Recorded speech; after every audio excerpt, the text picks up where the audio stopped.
So, for example, you guys cannot see the pop-up window that just happened, right? All right. Okay, hey, listen, welcome to this part of the Leadership Book Summary Series. We're going to go over Made to Stick. I was going over this book, obviously, over the weekend and kind of rereading it, putting the PowerPoint together. And often in these book summaries, it's hard to do a book in 50 minutes. So my objective is always just to enough to maybe interest you in the book. And hopefully I can accomplish that. This one is even more difficult than some of the others. And the reason is that one of the main things to make things stick is telling stories. Okay. And, it's going to be, I can't tell 50 stories in 50 minutes. I'll try to slip in a few stories, but that's one of the main tools that the Heath brothers, cover in Made to Stick. So this book was written by Chip and Dan Heath, they're brothers. One of them teaches at Stanford, although I don't recall which one. And this book is actually referenced in a lot of leadership programs, including the core PM that we did for the company. So the main thing that we're going to discuss is the tricks of this book, and also basically how to make your ideas stick. I mean, that's the operative word in here. Okay, so have you ever wondered, why is it so hard? I do this all the time. Why is it so hard to get people to remember what I said?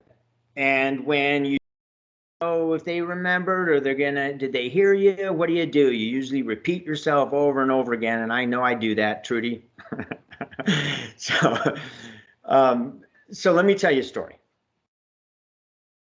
There's a man that went to one of his conferences that we're at. I think it was Atlanta, but I'm not sure.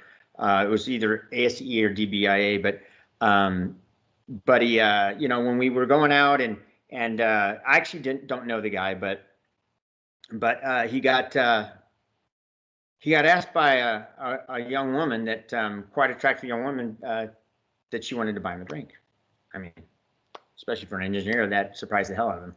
So he accepted the drink, and she came over and started talking to him. He started drinking, and that's the last thing he remembered. He woke up the next morning in a bathtub full of ice with a note that said, "Don't move, call 911." And so he called 911 and told them the situation, and they were oddly surprised. They were oddly knew the story, and they said, "Sir, reach behind you. Is there a tube coming out of your back?" And he reaches back, and sure as heck, there's a tube back there.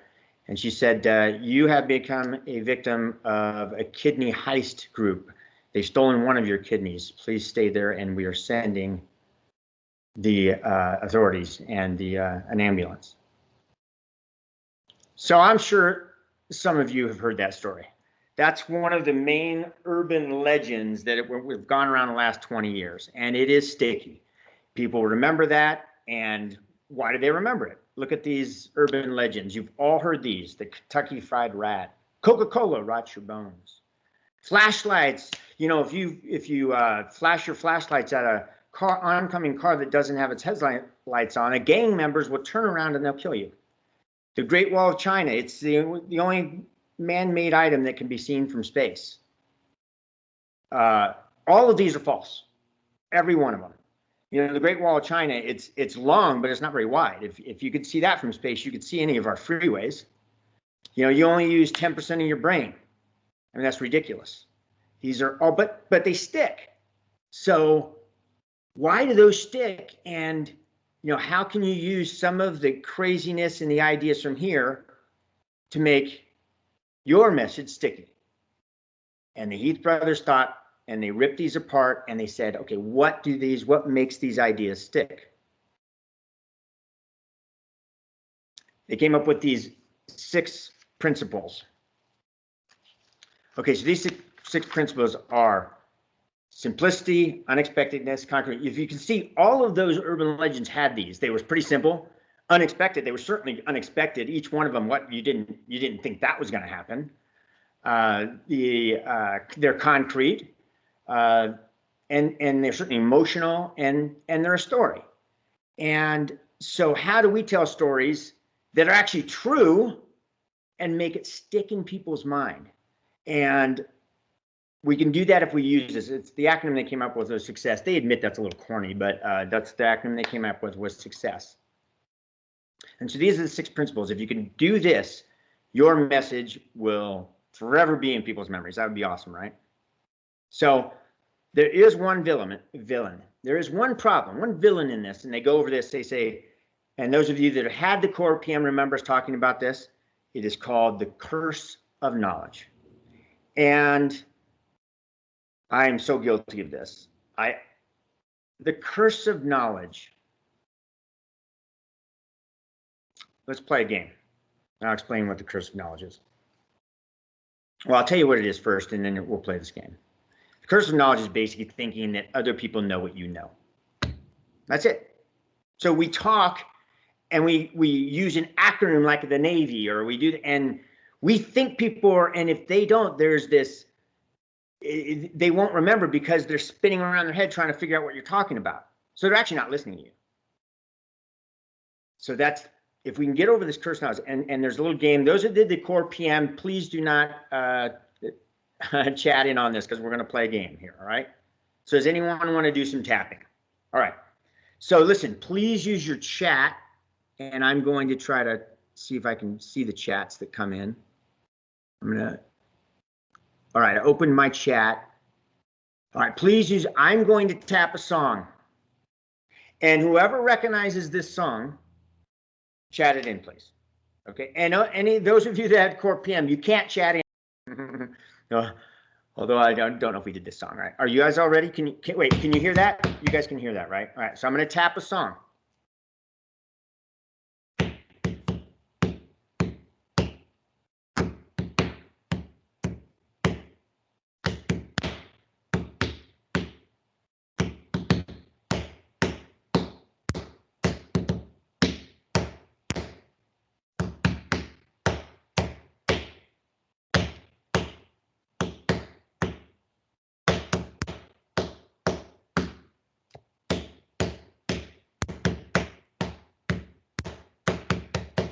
All right, none of you got it.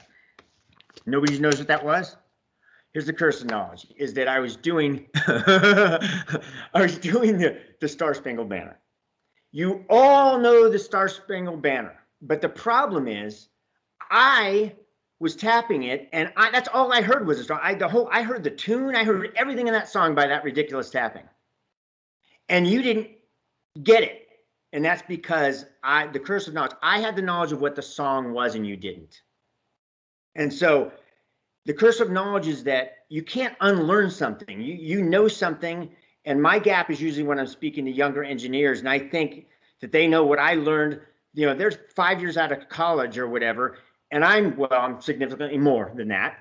And I think they know what I learned when I was 20 years out of college. And so there's that gap. So the curse of knowledge. So we have to find a way to get over that and recognize, and I'm so guilty of this. I've actually been told I'm guilty of this, and I try my hardest not to. So if I say a term or whatever like that, chat me in and say, hey, knucklehead, what does that mean? Okay, so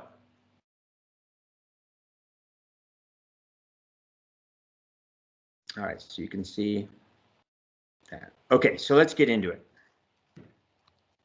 Simple, that's the S, right? Simple. So we're gonna go over these principles and figure out how we can do this, right? So simple.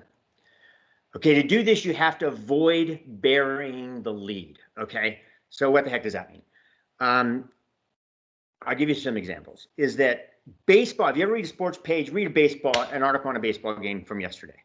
They do a great job of this. Is when you read a sports page on a baseball game, they never read it chronologically. In the first inning, this happened. In the second inning, this happened. In the third inning, this happened.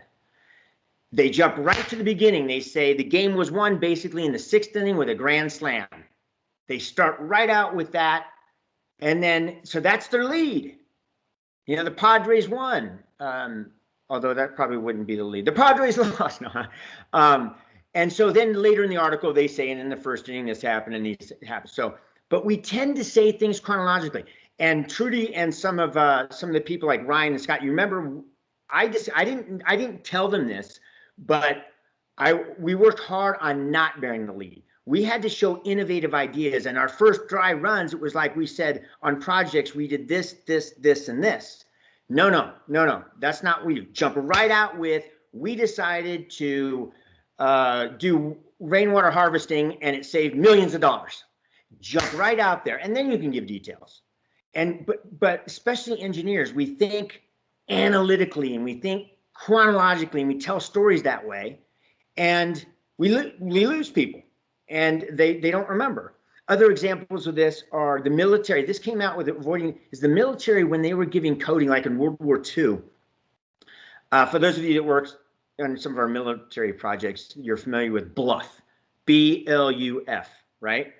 And that's bottom line up front. And the reason they did this was because they didn't know when they'd be cut off in World War II. Their communication could have been cut off the next day or the next minute. So they would say right away, you've got to, attack that hill or whatever the message was. So avoid bearing the lead, okay? I can't go over all these bullets, but I'll go over a few. Commander's intent is another example of that, is that the commander's intent, and I don't want to say strategic versus tactical, not a lot of people know like those terms, but I'll just say that they gave kind of the idea of the big picture, the commander's intent, kind of the big picture is we need to take that hill, and they didn't get into means and methods. So the commanders, what you need to do, the 20 things you need to do to take that hill. They don't tell you the 20 things to do. So the idea of keeping your message simple, and this is probably a big challenge for engineers because a lot of you're so damn smart. You're too smart for your own good, and the world needs that smartness. But to get your message to stick, you need to keep it simple. And the book says don't dumb it down. They're very good to say that, but try to read in between the lines. There is try to get to the core, get to the message. So decision paralysis, I can't go into that much, but if we give people a lot of decisions, psychological studies have shown that they can't decide, they can't follow you. It's better to just keep it simple. So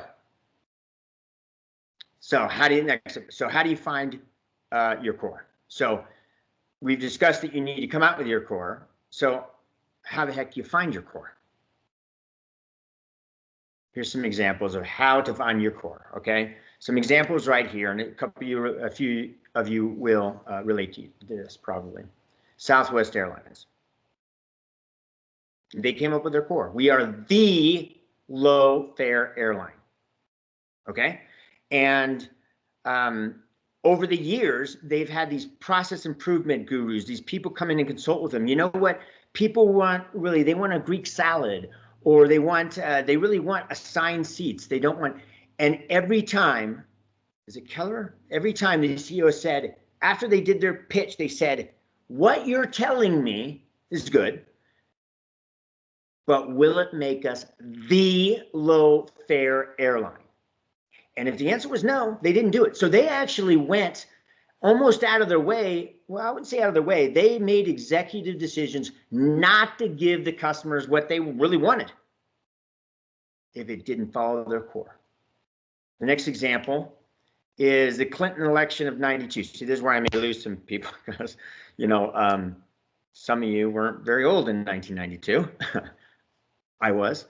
But in '92, Clinton, his main core message was, it's the economy, stupid.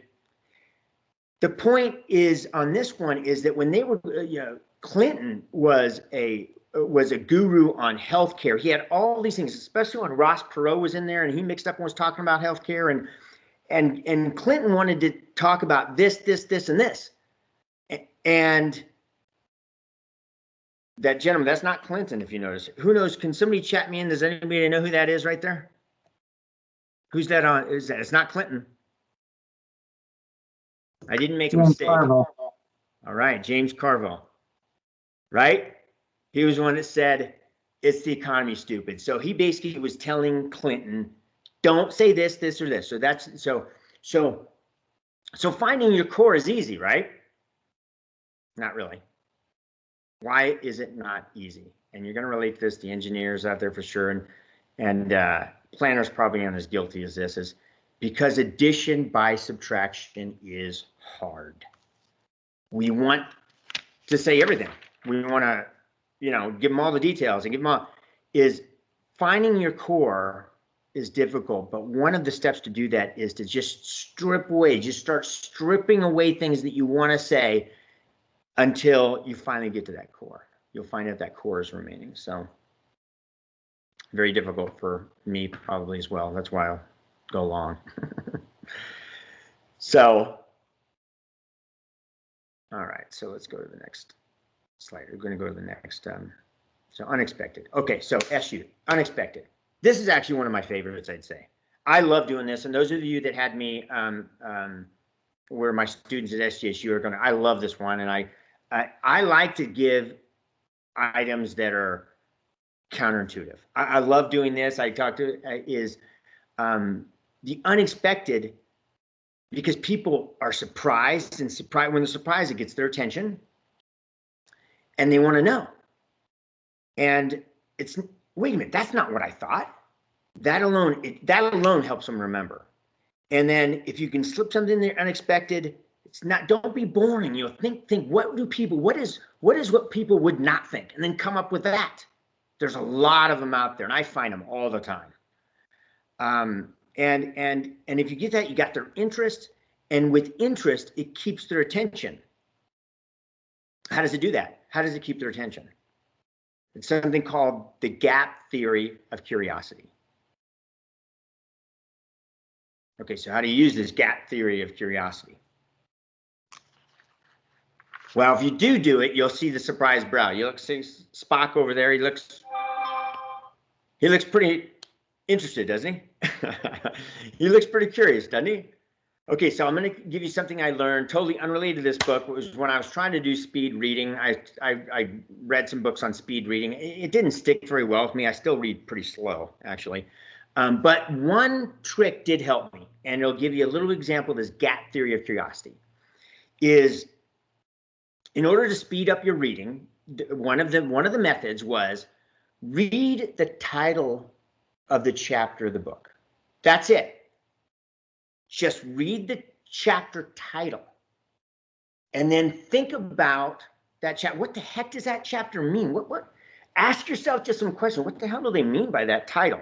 And do that for just a couple minutes and then start reading. You will find your mind is constantly asking those 10 questions you came up with, and you're reading faster because of it, because you're searching, you're looking for that. You're looking for the answers to your questions. And you're not cognitively telling yourself what those questions are. It's just a brain function.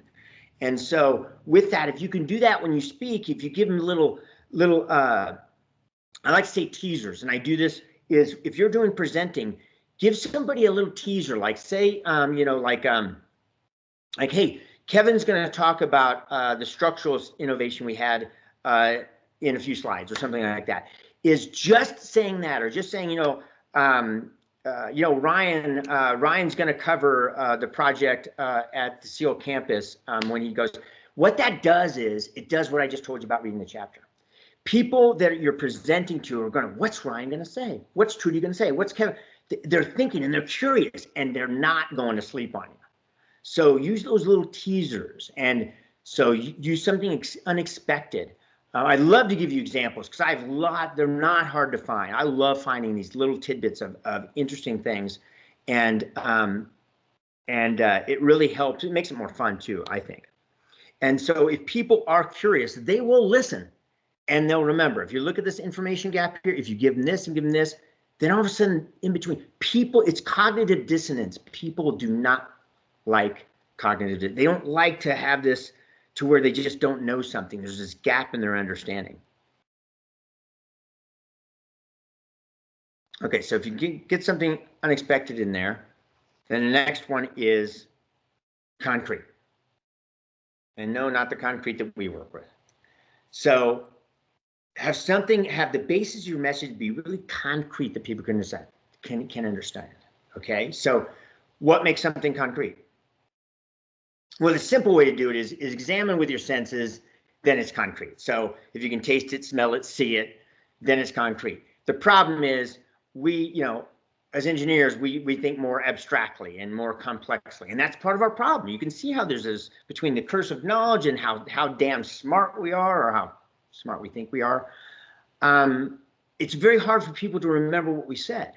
This happens. I always say electrical engineers are always, I always think they're smarter than civil engineers because they're really smart. And you ever hear an electrical engineer speak in one of these meetings I'm in? I don't think anybody follows them. But a V8 engine is something that's concrete, right? High performance engine is not. That's abstract. It doesn't, unless you're you know what I'm saying. It's abstract. So people don't get that. So you got to keep something abstract. Now here's a good example. The book mentions these Aesop fables: the boy who cried wolf, the goose that laid the golden eggs, and the tortoise and the hare, right? These stories from Aesop are incredible that they've been around thousands of years. You can't get any stickier than that. And they're concrete. A wolf, goose, egg, turtle, rabbit. Those stories are not about a wolf. Not about that story's not about a goose. And that story is not about a turtle, right? Those are the concrete elements of those stories. The abstract is the message, is the lesson that's behind them. And that's what sticks when people, and so that concreteness helps understand the lessons or the abstract parts of it. But you've got to get that concrete. So, the wolf is I don't know, I'm not gonna have time. I kind of wanted to have you guys tell me what the lessons were. But, the lessons of the wolf are basically, don't false alarm. Don't lose your trust. And the goose that laid the golden eggs. That's the greed, the story of greed, and then of course the tortoise and the hare is slow and steady beats reckless and reckless and fast. So you can see how the concrete helps that. So what else does concrete do? Concrete is memorable. Concrete is memorable because of something that they go over called the Velcro theory of memory. Concrete ideas have many hooks. Why do they have many hooks? They have many hooks because it's something that you see every day. It makes so every day you see it, hear it every day. That's a hook. That's a hook. That's a hook. So if you have more hooks in your brain on something, you're going to remember it. And we can get our more complex, our points across if we can. It's kind of like if you can kind of ride along on it. If you can hook them on that concrete idea, you can get them to remember your other ideas. So it's almost like bookmarking in a way. So I think some of you probably experienced time checking. Some of you have probably experienced kind of new words in 2020 that in 2019 there weren't many hooks on something like telecommuting or quarantine, or COVID or these. No, but through 2020 you've heard these over and over. Those become concrete. So what are some others? Quid pro quo. I bet a lot of people didn't know what quid pro quo was before that became just part of our vernacular in almost everything. So that's kind of if you look, the more hooks to your idea, the better. All right, so you get it concrete. The other C is credible. So this one's a little tricky because try to remember that people remember what they believe. How do you get them to believe you? How do you get them to believe you're a credible source? When you see McDonald's commercials with Michael Jordan, it's because he's an authority. And all of a sudden we want to buy a Big Mac. How does he know Big Mac's better than you do? He knows basketball. How does he know a Big Mac? But you're not Michael Jordan. They go over authority versus anti-authority. Is that you can the anti-authority is when they were trying to get a non-smoking campaign. They showed a woman that was obviously very unhealthy, and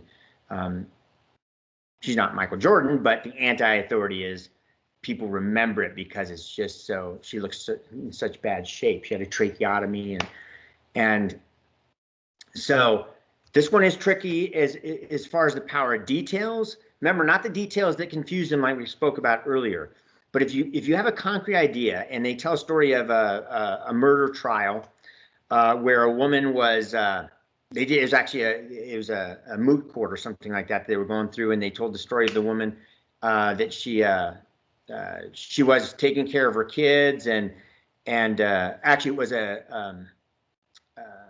she was taking care of her kids, and she said, I make my kids brush their teeth and do all this. And then they told the same story, but they said that my kids brush their teeth with a Star Wars toothbrush. That little bit of detail, it anchored them. It was that little bit of that hook that got them to believe her story. This next one on shark attacks, this one is actually, I'm glad this book covered it, because shark attacks are covered in a lot of books. And I always cracks me up because people think, in fact, just this last summer, wasn't it, or the last summer before last, is that these water's getting warmer because of climate change. This is not about climate change, but because there's more sharks in the water and there's more attacks. No, there aren't. You look at the last 100 years, on average, there's the same amount of shark attacks, same amount of deaths, but people believe it. And so they made the point of, they were trying to get people, because you're not going to believe me, I'm not credible enough. So they showed stats and they did all this, and they found out, they asked the question, what do you think you have, what animal do you think you have more chance of being killed by, a shark or a deer? A shark or Bambi? The answer is a deer, and it's not even close. Deers on the road that we hit in our cars, 300, you are 300 more times more likely to get killed by a deer than a shark. So, and that might have been unexpected to you. So, I won't go into the next one. If you guys want to talk, they have an example of the NBA and HIV that was really interesting with new rookies, but I'm not going to have time to tell that story. The last bullet there, and I like this one because this is a little bit probably easier for us because we're not Michael Jordan, and is to make your message credible, do something called a testimonial credential. And an example of it is what Reagan did, and probably dating myself again, but with that saying right there that he basically, almost like the Clinton one with it's the economy stupid, is, are you better off today than you were 4 years ago? For those of you around my age, you know exactly that was the main thing, and people weren't. And it's one of the reasons he won that election. But what is that? That was a testimonial credential, because he made the audience their own witness, their own expert, their own credibility checker. So how do you get more credible than that? If you can get somebody to relate to themselves and see they're their own testimonial to what you're saying. And that's what Reagan did in that example. A testable credential. All right, I like this one a lot because this one does move me when you think, if you can make your message emotional, okay? So people will remember how they feel or felt. So if you can trigger a feeling emotional, it makes it sticky and it makes them remember. And this saying by Mother Teresa, for me, is moving. She said, if I look at the mass of people, I will never act. If I look at the one, I will. And you'll notice that if you think of, remember the care, like the care commercials from Africa, and if they focus on that one starving child, it moves you, it makes you act, it makes you remember. If you hear the statistical that there's 700,000 children that died of hunger in Africa, that's not as moving. 700,000 people die is not as moving as knowing one died, but it's because you can relate to the one. So that's what she means by that. And I think it's actually, I don't want to opine here too much, but I really think that's one of the problems with COVID, is that we think of all these numbers. if they showed more pictures of people out on the streets or people dying, like the one person, it would move people. And why does it do this? It does this because the analytical is unemotional. 700,000, and this is for engineers that we're so good with numbers, we get analytical. Analytical is unemotional. Once our analytical mind starts calculating, we no longer are thinking of people, and we're closing off our emotions. So as an engineer, speak and try to move people more than give them great numbers. It'll stick more.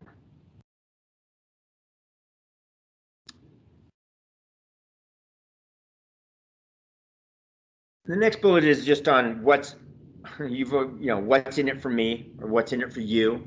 Just remember, it goes back to the you is them and not you.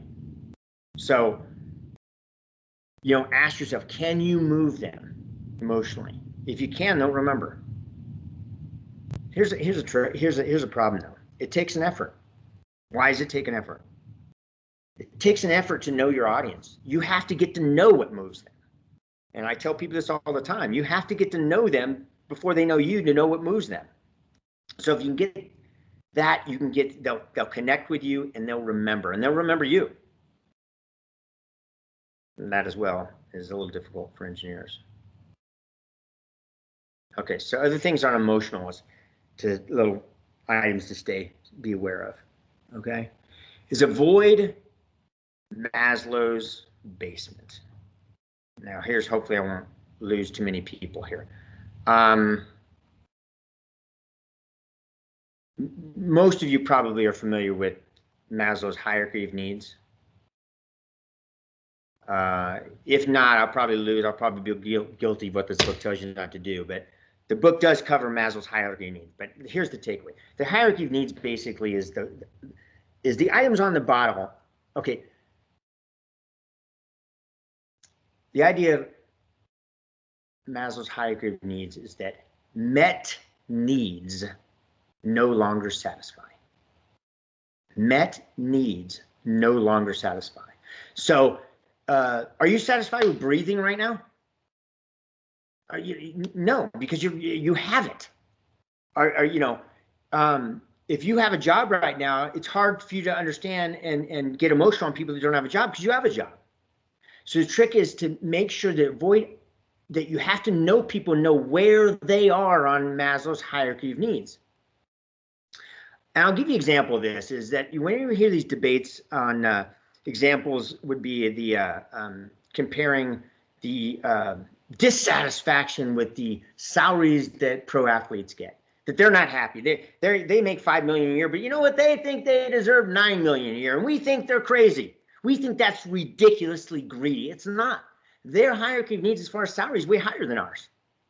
They're not looking for a project engineer salary or a project manager's salary.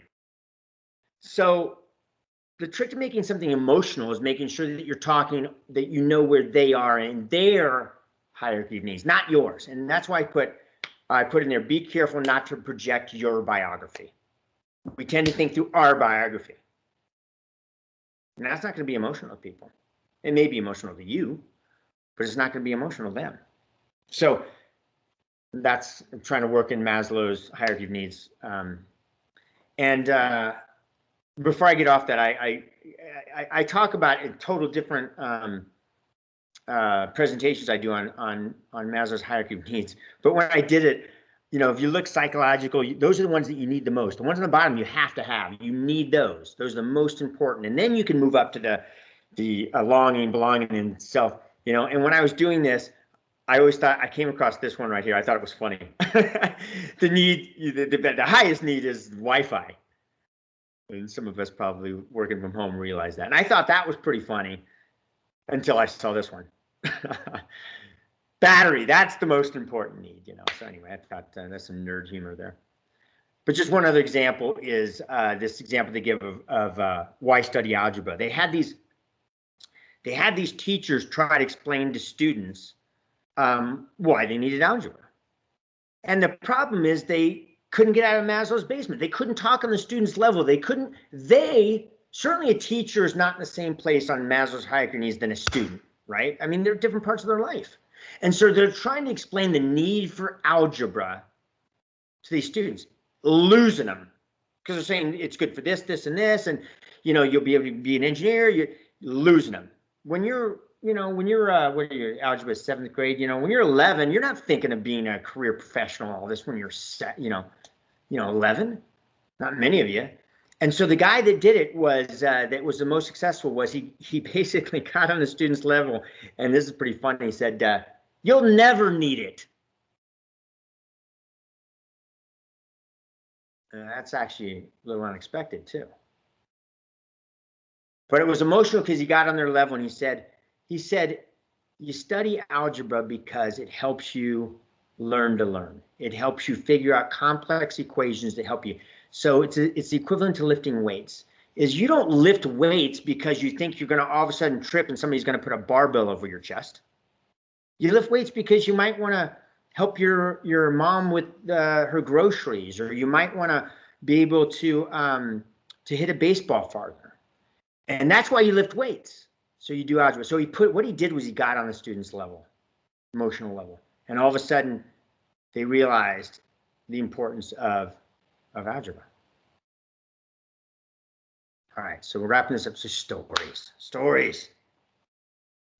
This is what I would say we all can get better at, including me. So stories create a memory filing system, right? So I think you'll find in most books that you read, it's funny, the chapters of books, if you look at them, 90% of a chapter is a story, 10% is the lesson, right? If they just came out with a lesson, it's not going to stick. But if they tell you a story and then they give you the lesson, it sticks.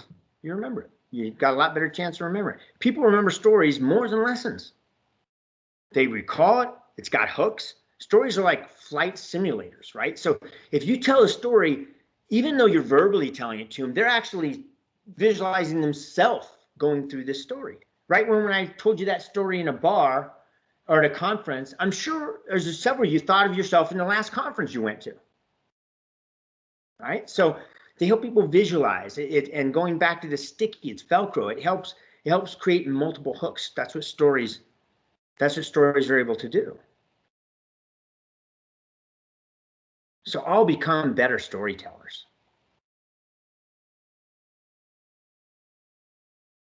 Stories serve an individual's purpose, your audience purpose, right? Credible stories make them believe.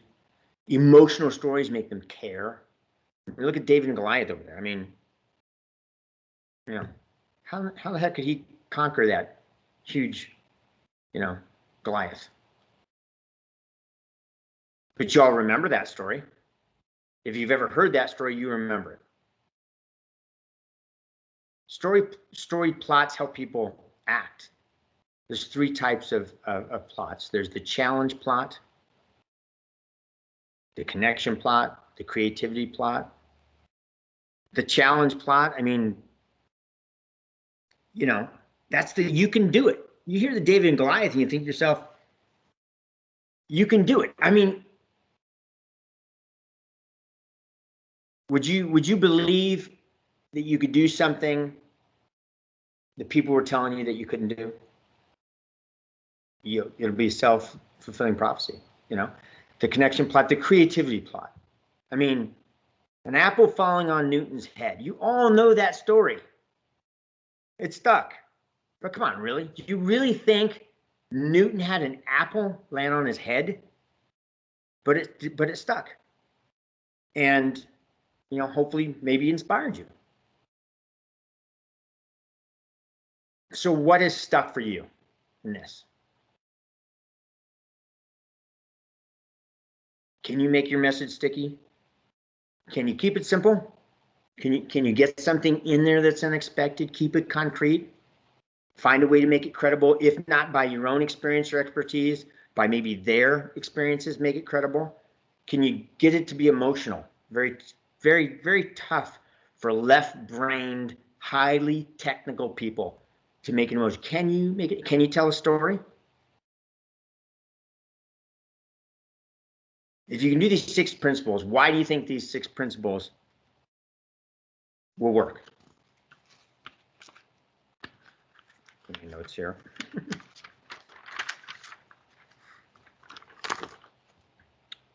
What's the proof? Why would these 6 principles work? Why will it help make your idea stick? Because your idea will stick if it makes the audience pay attention, understand and remember it, agree and believe, care, and be able to act on it. And the 6 principles that the Heath brothers go over success, you make them pay attention if you can bring in something unexpected. You can make them understand it and remember it if you can make it concrete. You can have them agree with you and believe if you can bring in some credibility. You can make them care if you can somehow make it emotional for them. And you can get them to act on it if you can tell a story.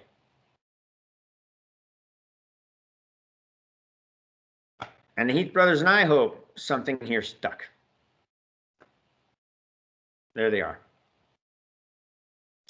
So, I actually made it with 6 minutes to spare. I could have told another story. And you want to hear the MBA story? So, with that said, I'll ask if anybody does have any questions on this, and I would bring up the chat if they have any. By the way, this book I accidentally dropped in my pool. You can see it. Look at all the there's a floating around in the middle of my pool, and I dropped the damn thing. So if there's no questions, I hope you guys enjoyed that. I hope you remembered something from it. If nothing else, learn how to tell a story. And I guess just enjoy the rest of your day. I don't see any questions popping up. It means I covered everything. Oh, is that Alexis from Schitt's Creek? All right. Thanks a lot. Hey, enjoy the rest of your lunch, and on to the next one. Let me know. I'll send you the list of books that I could do next. I was thinking of doing the one from Stephen Covey's son called The Speed of Trust. I know a lot of you have heard of that, and it's pretty good. So maybe I'll do that one next. If not, just shoot me one, and I'll go from there. All right. So thanks, everybody. Thanks, Jim. Thanks, Jim.